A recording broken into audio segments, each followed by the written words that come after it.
Bien, vamos a iniciar la resolución de la práctica dirigida. En el problema número 1 nos solicitan determinar la atomicidad de un compuesto orgánico que contiene carbono, hidrógeno y oxígeno. Me dan los siguientes datos. Una muestra de este compuesto de masa 1 gramo presenta 54.54% de carbono.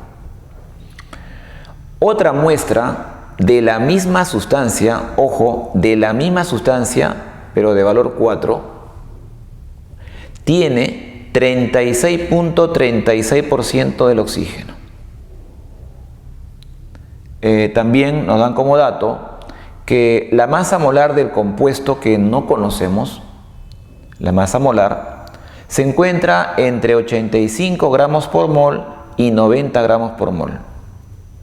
No, puede ser 87, 88 o de repente un número decimal, no lo sabemos en realidad. Esta información nos va a servir para conocer la verdadera fórmula del compuesto, ya que cuando te dan a ti problemas con porcentaje, generalmente tenemos que hallar la fórmula empírica, ¿no? La expresión mínima, ¿no?, de una verdadera fórmula. Este problema es muy interesante. Este problema tiene que ver con la ley de Joseph-Proust, la ley de las proporciones definidas. Si tú recuerdas la teoría, decía de que conociendo la proporción en masa de los elementos que forman parte de un compuesto, esa proporción no va a cambiar. Va a ser constante indistintamente si tengas diferentes cantidades del mismo. Vale decir que si yo tengo 1 gramo del compuesto, o tengo 4 gramos del compuesto, o tengo 10 gramos, medio gramo, 1 tonelada del compuesto, ojo, químicamente puro, estos porcentajes no van a cambiar, va a ser el mismo. Entonces, en la resolución ponemos eso. Por ley de las proporciones definidas, en cualquier cantidad de muestra del compuesto, su composición centesimal es la misma.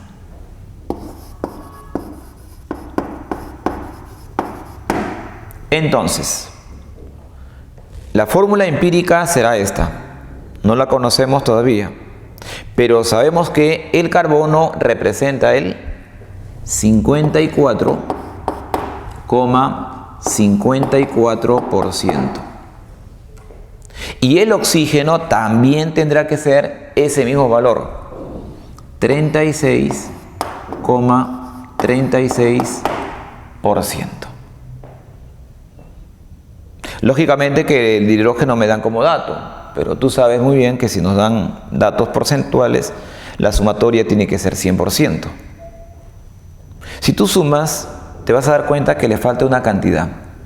Esa cantidad es 9.1%, ¿no? Usted puede sumar y comprobar que sale 100%.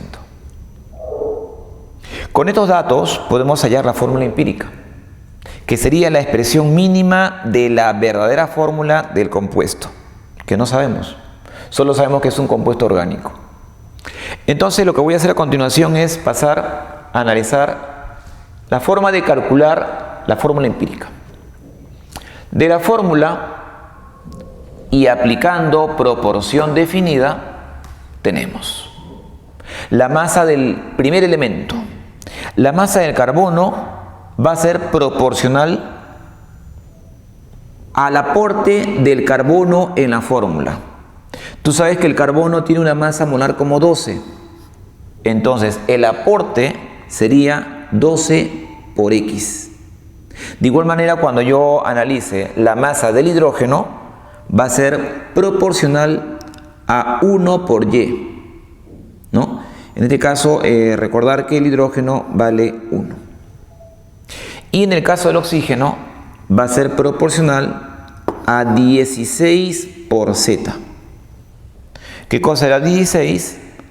La masa atómica del oxígeno, 1 del hidrógeno y 12 del carbono. Perfecto. Entonces, apliquemos eso. La masa del carbono es ¿a cuánto? Es a 12X. es a 12x. Como la masa del hidrógeno es a y por 1, o sea que es a y. Y la masa del oxígeno es proporcional a 16 veces z. 16 veces z. La pregunta tuya sería, profesor, pero la masa no lo conozco. Es cierto, no lo conocemos, pero sí conocemos los porcentajes. Si tú recuerdas, la relación de proporción no depende de la cantidad de sustancia. Por lo tanto, yo puedo asumir una cantidad que me conviene. Cuando es porcentaje, se recomienda que asumas 100%. Entonces, la masa del carbono será 54,54 gramos si yo asumo 100 gramos de compuesto. Entonces reemplacemos, la masa del carbono será 54,54 gramos.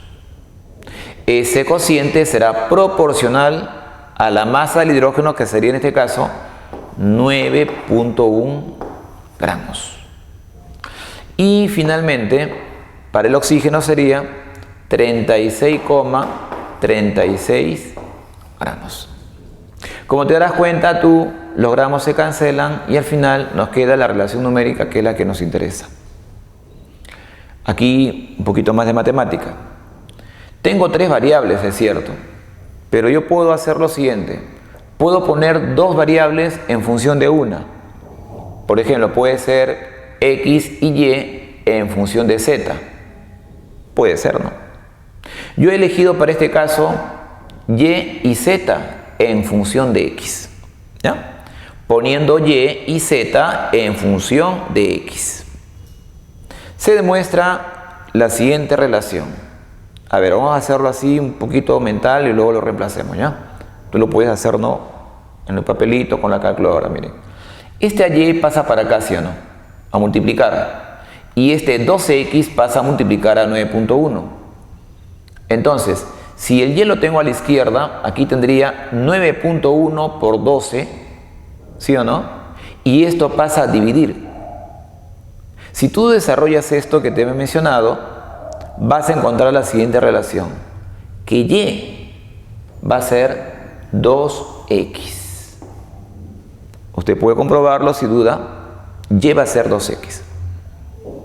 Puede ser que salga 2,003, 2,001, pero la recomendación es que lo redondees. Y aquí trabajemos con enteros.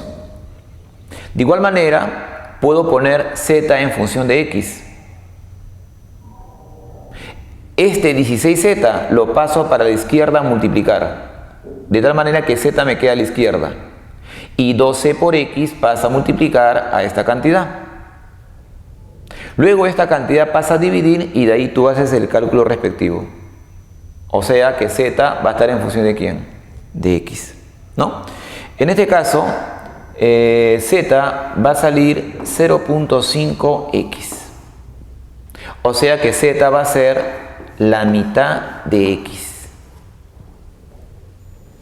Tú no dirás, profesor, ¿y ahora qué hago con todo esto? Bueno, vamos a reemplazar en la fórmula empírica. La fórmula empírica, si tú recuerdas, tenía x carbonos, y hidrógenos y z oxígenos. X carbonos, y hidrógenos, pero y ¿cuánto vale? Y vale 2x. Y z, que vale x medios.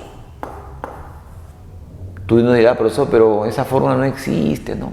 Es cierto. Podemos simplificar las x. Y nos quedaría, ¿qué numeritos? El 1, el 2 y el 1 sobre 2. Lo que podemos hacer es a todo multiplicarlo por ¿cuánto? Para que todo sea entero. Por 2. Perfecto. Multiplicando por 2. Si yo multiplico por 2, entonces la cantidad de carbonos que era 1, ¿te acuerdas? Ahora ¿cuánto va a ser? 2. La cantidad de hidrógeno sería 2 por 2, 4. Y el oxígeno sería 2 por 1 medio. Y 2 por 1 medio es 1. O sea, sería esta fórmula. Esto es entonces la fórmula empírica. Pero no acabó. Cuidado, no ha acabado todavía. Ya va a acabar, falta poquito. Queremos la fórmula real, la verdadera fórmula. Para eso, ¿cómo saber si esta es la verdadera o no? Nos dan un dato. Nos dan el dato que la masa molar se encuentra entre 85 y 90. Vamos a calcular la masa aquí. ¿Qué te parece? Hacemos una suma nada más. A ver. ¿El carbono cuánto vale? 12. 12 por 2, 24. 24 más 4 sería 28. Y 28 más 16, 28 más 16, ¿cuánto sale? 44, ¿verdad? Correcto. Entonces la masa molar sale 44. Pero 44 no se encuentra entre 85 y 90. No hay problema. Tenemos que recordar que la fórmula molecular, recuerda que esto lo expliquemos, ¿no?, al inicio, como conceptos previos, ¿te acuerdas? La fórmula molecular es K veces la fórmula empírica, donde K es un múltiplo de la fórmula empírica, es un número entero, ¿no? Y justamente queremos conocer K. Para conocer K, vas a dividir la masa molar entre la masa molar de la fórmula empírica. En este caso, no conocemos la masa molar, es cierto. Pero la masa de la fórmula empírica sí lo conocemos. ¿Cuánto es la masa molar? 44. Si tú quieres que K sea entero, a ver, dale el número 1. Si le das 1, ¿cuánto es la masa molar? 44. Pero si K vale 2, sería 2 por 44. ¿Y cuánto vale eso? 88. Y mira, 88 justo se encuentra en el intervalo de 85 y 90. Entonces tú vas a decir finalmente, si K es igual a 2, entonces la masa molar sería 2 por 44, o sea, 88 gramos por mol. Bien, todavía no acaba, ya va a acabar. K es igual a 2, perfecto. Significa que la fórmula molecular sería 2 veces la fórmula empírica. La fórmula molecular es el doble de la empírica, pero la empírica es carbono 2, hidrógeno 4, oxígeno 1. Entonces la fórmula molecular sería carbono 4, hidrógeno 8, oxígeno 2. Ahora sí, ¿qué nos piden? Atomicidad, perfecto. La atomicidad es la suma de átomos. Tengo 4 carbonos, 8 hidrógenos y 2 oxígenos. Respuesta, 14. Es una molécula tetradecatómica.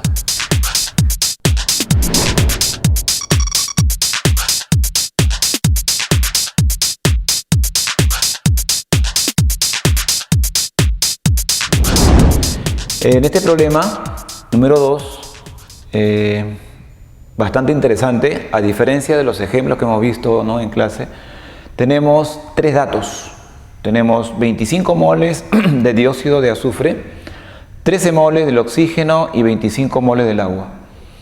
La pregunta que nos hacen es, ¿el reactivo en exceso quién es?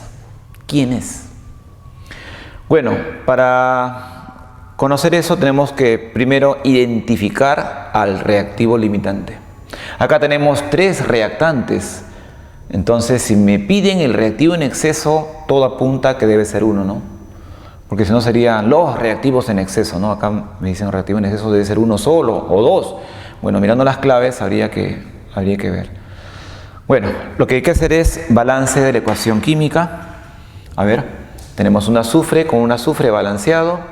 Tenemos 2 hidrógenos balanceados y faltaría el oxígeno. Acá tengo 2 más 2, 4, más 1, 5 y... Uy, tenemos 4. ¿Qué hacemos? Tampoco es difícil, parece, ¿no? Mira, te voy a enseñar un truquito. Observa. Cuando tú veas sustancias simples, a veces conviene poner fracción. Si tú pones un medio, 2 entre 2 te da 1. 1 más 2 te da 3. Y 3 más 1 te da 4. Excelente. Pero vamos a pasarlo a entero, ¿no? Entonces a todo, ¿por cuánto? Por 2. Acá pone 2. Aquí vamos a borrarlo. Aquí sería 1, ¿sí? Y aquí sería 2 y aquí sería también 2. Así es. Perfecto. La relación de coeficientes es relación de moles. 2 moles de este anhidrido se combina químicamente con 1 mol del oxígeno. Y también con 2 moles de agua, ¿no? Son 3 reactantes. Entonces vamos a ver si se guarda relación con los números que están aquí abajo. Aquí se puede hacer muchas cosas, ¿no? Uno puede decir, profesor, él es el doble. Entonces, si él es el doble, si aquí es 25, acá tiene que ser la mitad. Y por lo tanto, aquí habría exceso, ¿no? La otra podría ser así, ¿no? La relación es de 1 a 2. Entonces, el de acá debe ser el doble de acá.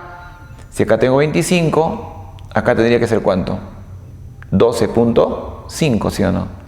Y tengo 13. Bueno, por ambos lados nos das cuenta que este está en exceso. Pero mejor también hacemos otra cosa. Recuerda que el reactivo limitante es el que se encuentra en menor cociente. Entonces hacemos eso. No antes recordar que estas cantidades, ¿cómo se van a llamar? Cantidades dato. Y estas otras cantidades estequiométricas. Ese cociente es dividir para cada sustancia la cantidad dato y la cantidad estequiométrica. Entonces, el reactivo limitante es el que tiene menor cociente. Comencemos para este compuesto. El dato de él es 25 moles. ¿Y su estequiométrico cuánto es? 2 moles. Si tú haces la división, resulta ser ¿cuánto? 12,5. Listo. Para el oxígeno, el dato del oxígeno es 13 moles. Oxígeno. Y el estequiométrico es 1. Si te das cuenta, aquí cuando sale 13. Pero en el caso del agua, dato del agua, ¿cuánto es? 25. ¿Y el estequiométrico cuánto vale? 2. Si te das cuenta, también sale 12,5. Entonces, entre los 3 reactantes, el único que se encuentra en exceso, ¿quién es? El oxígeno. Como esta cantidad es el mayor cociente y estos son los menores cocientes, entonces vamos a decir que tanto el anhidrido sulfuroso y tanto el agua, que vienen a ser reactivos, vamos a llamarlos los reactivos limitantes. En cambio, al oxígeno, que está en mayor proporción, lo llamaremos el reactivo en exceso. Entonces, la respuesta a la pregunta es, ¿quién es el reactivo en exceso? Respuesta, el oxígeno. Reactivo en exceso sería entonces el oxígeno, ¿no?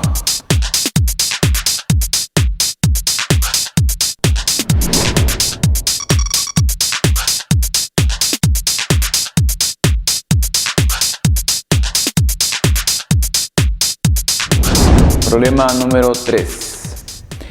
Este problema nos indica que se trata de un compuesto orgánico, es un hidrocarburo llamado heptano. Y me dan como dato 84% de carbono y 16% de hidrógeno, que son porcentajes en masa.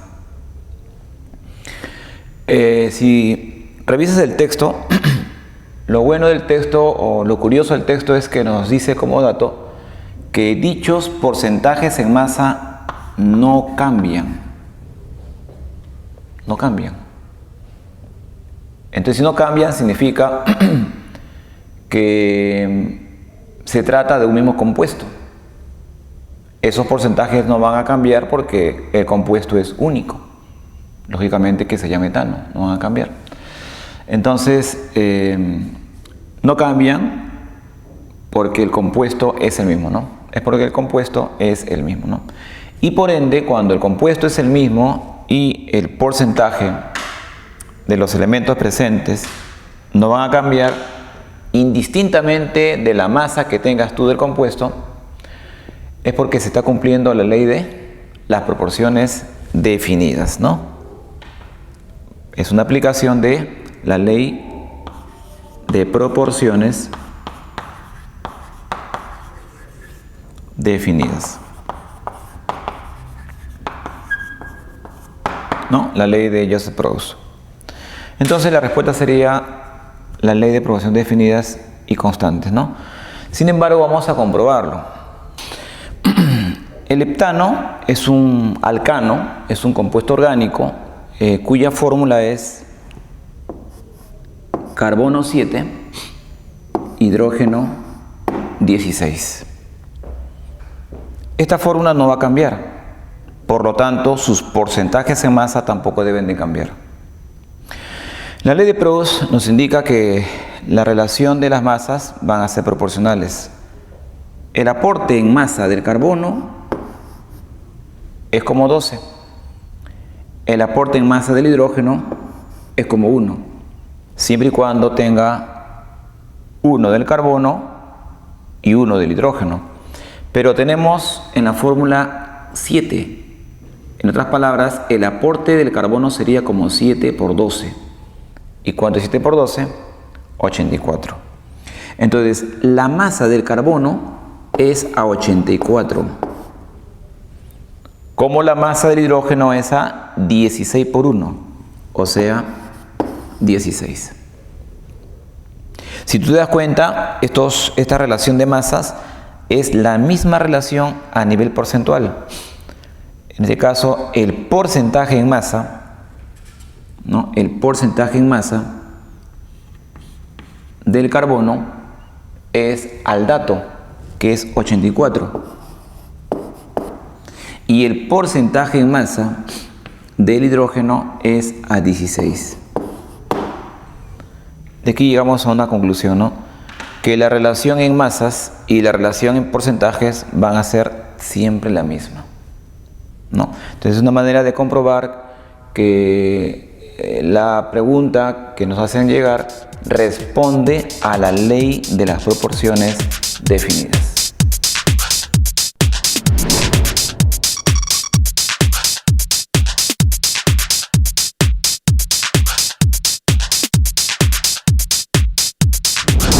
Problema número 4. En este problema tenemos una muestra que contiene dos compuestos químicos, ¿no?, ya definidos, el carbonato de calcio y el óxido de calcio. Sin embargo, también tenemos impureza, ¿no?, que lo he puesto de esta manera. Me dan como dato que la impureza representa el 20%, la impureza. Y la masa total de la mezcla es 100 gramos.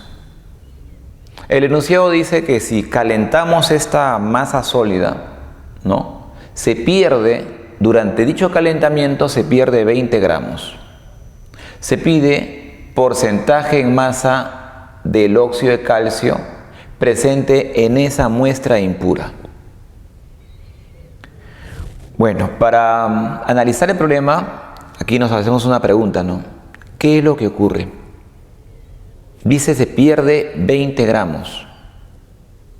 En este caso vamos a suponer, y eso también es importante que lo tengas tú en cuenta, de lo contrario sería un poco difícil dar resolución a la pregunta, al problema.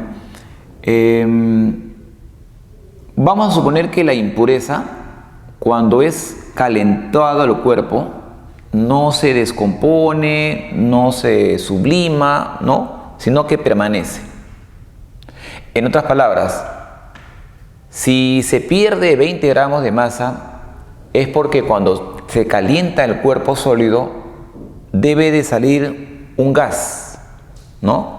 Para que de esa manera, cuando yo haga la masa final, yo lo pese, la diferencia lógicamente va a ser 20, porque dice que se pierde 20 gramos producto de este calentamiento.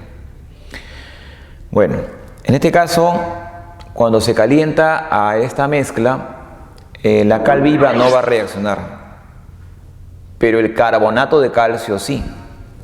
Inclusive hay una reacción que tú tienes que tenerla en cuenta. El carbonato de calcio, que es un sólido, cuando es calentado, se convierte en cal viva y en anhidro carbónico. Este anhidro carbónico es una sustancia gaseosa,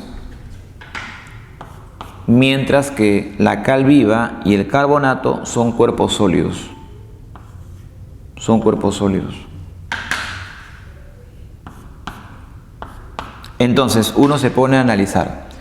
El calentamiento provoca que el carbonato se descomponga y se convierta en cal. Y se libera un gas que es el anhídrido carbónico. Justamente este gas que se está liberando tiene que ver con la masa que ha disminuido, ¿no? Dice, se pierde 20 gramos. En otras palabras, lo que yo conozco es la masa del dióxido de carbono. La masa de este compuesto es lo que se ha perdido. Pero se ha perdido a partir de una masa de carbonato, que no sabemos cuánto es, pero lo puedo conocer. Esta masa de carbonato lo puedo conocer a partir de los 20 gramos. Para eso, aplicando estequiometría, la ecuación debe estar balanceada y pondríamos 1, 1 y 1, ¿no? Como tú puedes comprobar, está balanceado.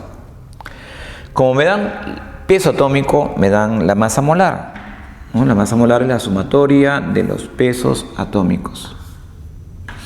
En este caso es 100 para el carbonato y para el anhídrido carbónico es 44, ¿no? 32 más 12. Una mol, tendríamos acá 100 gramos de carbonato que al descomponerse produce 44 gramos del gas carbónico. Entonces la masa que se ha descompuesto sería 100 gramos por 20 gramos entre 44 gramos. Haciendo cálculo respectivo, esta masa es igual a 45.45 gramos. Esa sería la masa del carbonato de calcio que había en la muestra inicial. Ahora, la pregunta que nos hacen llegar es, ¿cuánto es el porcentaje en masa de la cal? ¿No? O sea, ¿cuánto representa porcentualmente esta cantidad? Para conocer este valor, debo de conocer su masa. Entonces, nos ponemos a analizar. Todo esto representa el 100%. Y la masa total vale 100. La impureza es el 20%. Entonces, el 20% de 100 es 20. Significa que yo tengo en mi muestra inicial 20 gramos de impureza. Por lo tanto, la masa de carbonato más la masa de la cal sería ¿cuánto? 100 menos 20, 80. La masa de carbonato de calcio más la masa de la cal sería entonces 80 gramos. Pero resulta que la masa de carbonato de calcio presente, lo acabamos de calcular, es 45.45 gramos.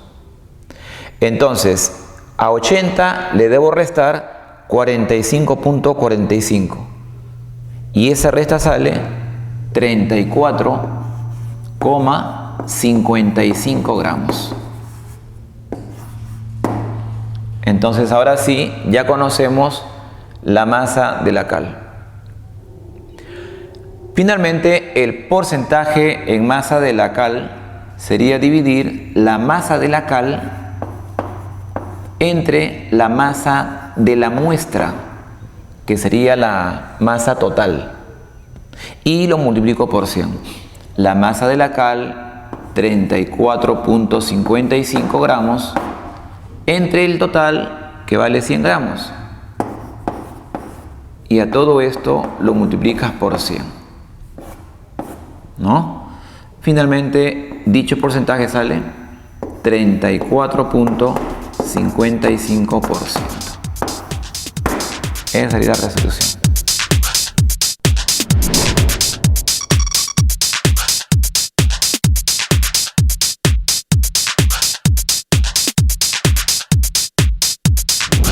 Problema 5.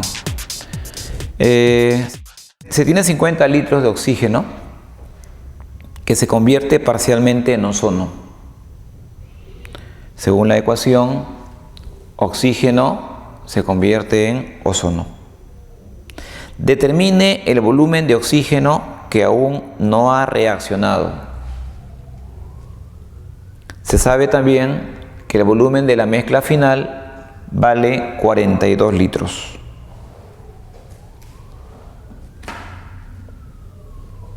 Dato: volumen del oxígeno 50 litros. Pero hay un dato importante: se convierte parcialmente en ozono. O sea que una cantidad no reacciona y una cantidad sí reacciona. Justo la pregunta dice: ¿cuánto es el volumen del oxígeno que aún no ha reaccionado? Al final de la mezcla, su volumen es 42 litros. Entonces, vamos a hacer el siguiente esquema. El oxígeno se convierte en ozono. Yo voy a tener datos iniciales que lo voy a llamar volumen inicial. O sea, volumen inicial sería en este caso el volumen del oxígeno. Luego el oxígeno, conforme va reaccionando, va formando productos, ¿no? Ese producto sería el ozono, pero él se va consumiendo. El consumo del oxígeno, no te olvides, debe ser proporcional a la formación del ozono. Eso lo voy a utilizar en la segunda horizontal. Y en la tercera vamos a conocer el volumen final de cada uno de ellos. Al final, la mezcla estará formada por el ozono más el oxígeno que queda en exceso. Lógicamente, no te olvides que la ecuación debe estar balanceada. Si aquí es 2 y aquí es 3, aquí ¿cuánto pondrías? 2 y aquí pondrías 3. Estaría balanceado. ¿Cuánto es el volumen inicial del oxígeno? 50. Entonces mira, si acá tú pones 50 litros, eso es lo que tú tenías inicialmente. Del ozono no lo sé. Todavía no lo sé porque recuerda, estamos en la condición inicial. Se entiende que esta cantidad va a disminuir. Ahora, yo no sé cuánto reacciona, no lo sé. Yo puedo poner una variable, ¿no? Puedo poner una variable de repente X. Y conociendo este número X, yo puedo conocer cuánto se obtiene de él, ¿no? Recuerda que tenemos que hacer uso ¿de qué? De la ley volumétrica. La ley volumétrica me dice que por cada 3 litros de oxígeno se forma 2 litros de ozono. Entonces, vamos a suponer lo siguiente. Vamos a suponer que se consume 3 unidades de volúmenes del oxígeno. Entonces, el volumen del oxígeno que reacciona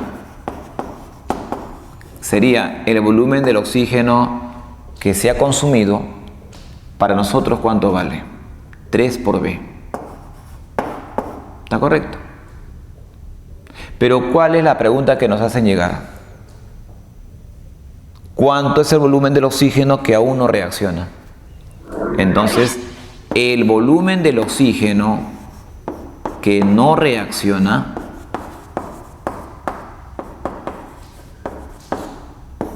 eso es lo que nos están pidiendo. ¿Cuánto sería? Claro, tenemos 50, ¿recuerdas? Y se consume 3B. Entonces lo que no reacciona sería 50 litros menos 3 por B, volumen litros. Entonces voy a colocar 50 menos 3B.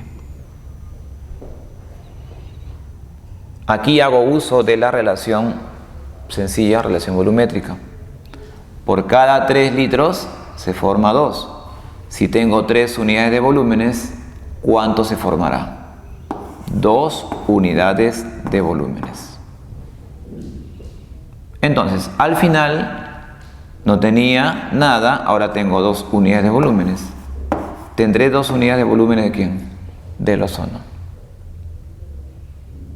Lo que nos interesa va a ser esta parte, porque nos hablan de un volumen de la mezcla, ¿sí o no? La mezcla estaría formada por el oxígeno y por el ozono. Para que tengamos idea, voy a hacer lo siguiente. Al final, yo voy a tener el reactor químico, el recipiente donde ocurre la reacción, y dentro de él va a estar el producto. El producto es el ozono. Pero al ozono el oxígeno le sigue acompañando. Es el oxígeno que no ha reaccionado, recuerda. Yo tengo volumen de él y tengo volumen de él. El volumen del ozono, ¿cuánto vale? 2V. Y el volumen del oxígeno, 50 menos 3B. Listo. Sin embargo, el volumen de la mezcla final lo tenemos como dato. Vale 42. Entonces, el volumen total final es 42 litros. ¿Qué cosa tenemos que hacer acá? Aplicar una ley de las mezclas de los gases, que dice que la suma de volúmenes parciales es el volumen de la mezcla final. Vámonos para allá. Entonces, se cumple, decimos, se cumple en esta mezcla que el volumen del oxígeno más el volumen del ozono es el volumen de la mezcla final. El volumen del oxígeno, ¿cuánto vale? 50 menos 3V. Y el volumen del ozono es 2V. Entonces, ¿cuánto es el volumen final? 42 litros. A ver, vamos a resolver. 50 menos V es igual a 42. Resolviendo, V, ¿cuánto vale? 8 litros. ¿Esa es la respuesta? No, ten cuidado. ¿Qué nos están pidiendo nosotros? El volumen que no ha reaccionado. Entonces digo por acá, por lo tanto, el volumen de oxígeno que no reacciona, vamos a abreviarlo para colocar la palabra reacción, sería 50 menos 3 veces el volumen, que vale 8. 50 menos ¿cuánto? Menos 24, ¿no? Y esto vale 26. La respuesta sería 26 litros.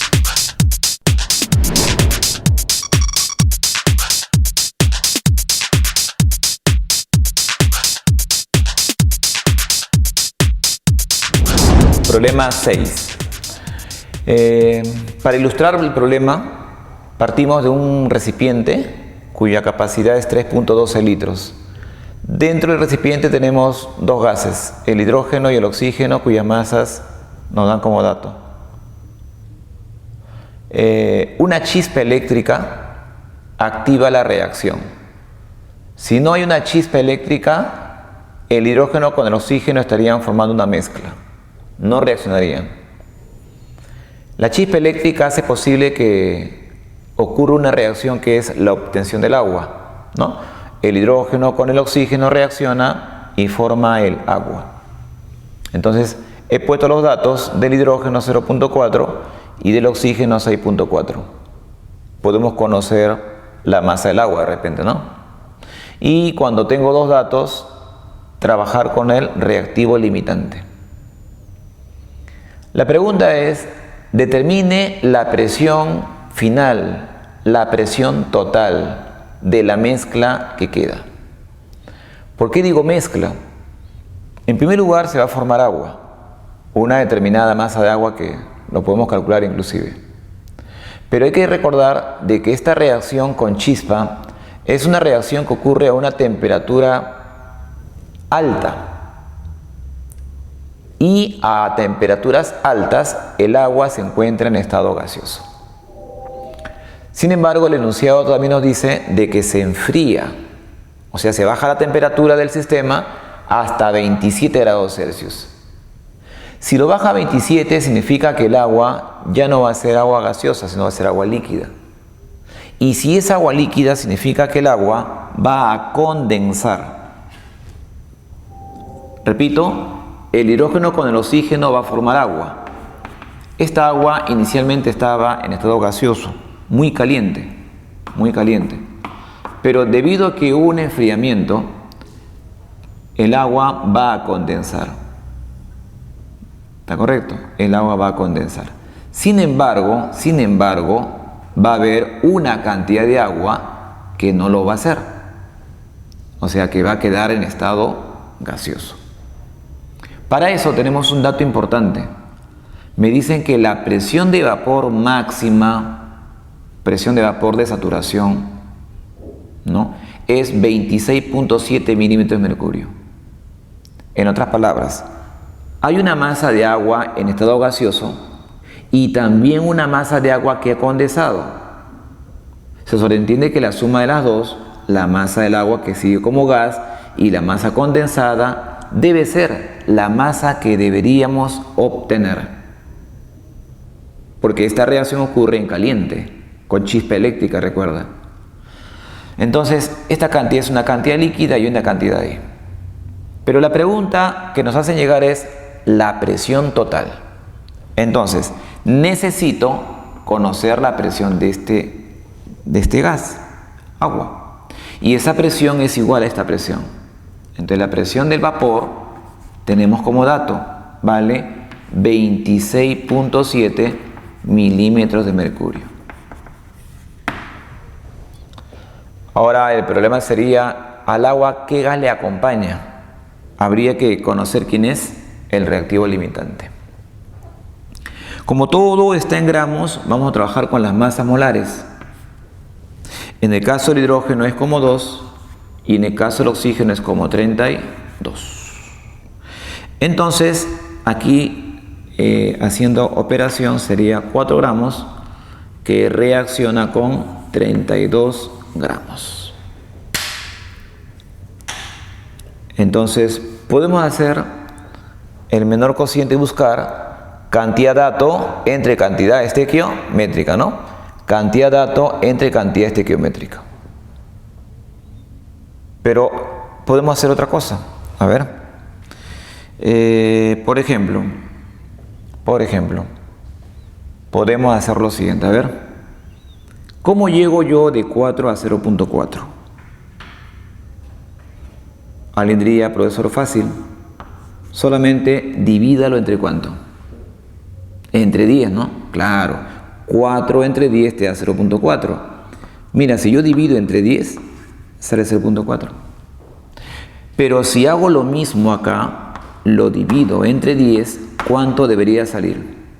3,2, ¿no? Que sería 32 entre 10. Eso significa que esta cantidad del oxígeno hace el papel de ¿qué? De reactivo en exceso. Entonces, la masa del oxígeno que no reacciona la masa del oxígeno que no reacciona sería lo que tenías, 6.4, menos lo que sí reacciona. Y lo que sí reacciona es ¿cuánto? 3.2. 6.4 menos 3.2 me da 3.2 gramos. Entonces la masa del oxígeno que no reacciona es 3.2 gramos. Perfecto. El hidrógeno prácticamente sería el reactivo limitante y toda su masa se estaría consumiendo. Entonces, en mi recipiente, ¿quién estaría acompañando al agua? El oxígeno. Y acá yo tendría el O2, ¿no? Sería el oxígeno. ¿Cuánto tendría del oxígeno? Una masa de valor 3.2. Perfecto. Pero queremos la presión, recuerda, profe. Si queremos la presión, debo de conocer la presión del oxígeno. Y ese es un problema que tenemos. No sabemos la presión del oxígeno. Pero, claro, ¿qué tenemos del oxígeno? El volumen. En una mezcla, el volumen de cada componente es el volumen de la mezcla. Ese volumen, ¿cuánto vale? 3,12 litros. La temperatura lo tenemos como dato. Mira, tenemos volumen, tenemos temperatura y queremos presión. ¿Qué cosa nos falta conocer? El número de moles. Entonces voy a hacer el cálculo del número de moles. El número de moles del oxígeno que estaría en la mezcla sería dividir la masa del oxígeno entre la masa molar del oxígeno. La masa del oxígeno, ¿cuánto es? 3,2 gramos. Y la masa molar es 2 por 16, 32. Si tú divides, sale 1 sobre 10 y eso vale 0.1 mol. Perfecto.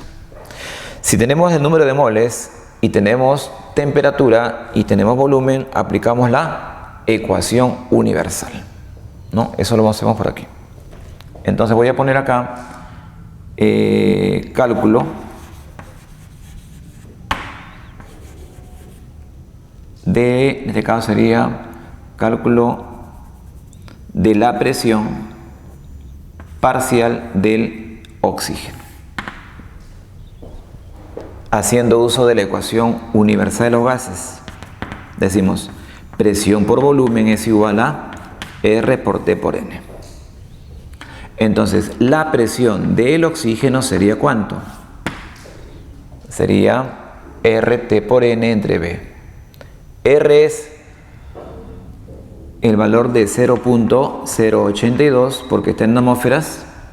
La temperatura es 27, pero recuerda que la temperatura tiene que estar en ¿qué escala? Kelvin. Entonces, esta temperatura, que es 27, equivale a 300 Kelvin. Entonces acá yo pondría 300 Kelvin. Y el número de moles es 0.1. Pero 0.1, ¿qué cosa es? 1 sobre 10. Y este volumen que multiplica la presión pasa a dividir, ¿no? ¿Ese volumen cuánto vale? 3,12. 3,12. Perfecto. Haciendo el desarrollo, el resultado es 0.79 unidades atmosféricas. Sin embargo, la presión total la queremos en milímetro de mercurio. Esa cantidad hay que pasarla a milímetro de mercurio. Si tú recuerdas, ¿cómo se pasa de atmósferas a milímetro de mercurio? Había una relación, ¿no? Que era esta. Una atmósfera es 760 milímetros de mercurio. Entonces, simplificando, llegamos a una presión del oxígeno que, redondeando, va a ser 600 milímetros de mercurio. Perfecto.